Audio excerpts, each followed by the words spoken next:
For the Love of a Dog. Understanding Emotion in You and Your Best Friend.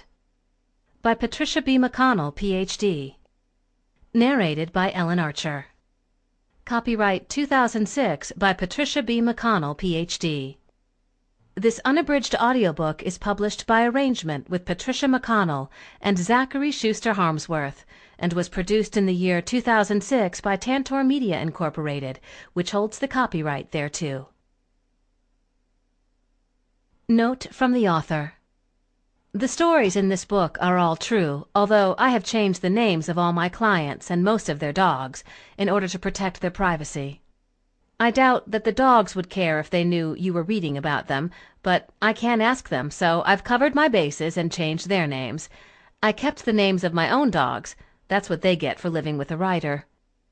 Although I've changed the names of individual dogs in the book, I have chosen to identify them by breed, even when the story included a dog causing serious injury.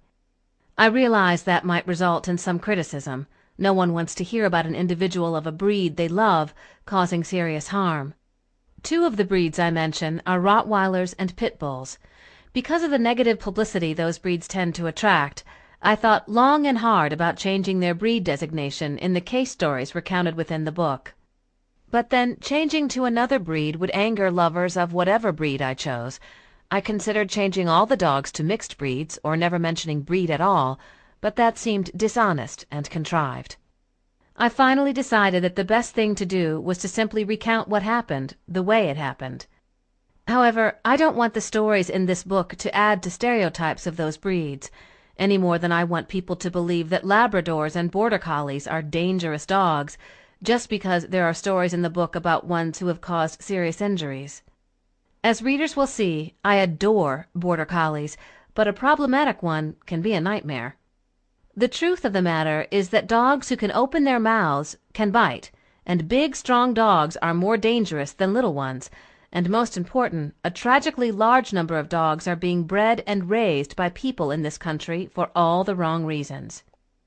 On another note, some progressive readers will notice that I have not used the term guardian for those of us who live with and love domestic dogs. I have chosen to use the more traditional term, owner, although I understand that the choice can be interpreted in different ways.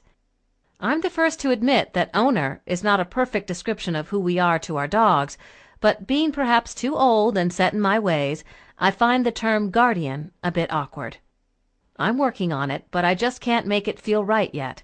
It feels formal and lawyerly, and somehow less intimate than my relationship is with my dogs.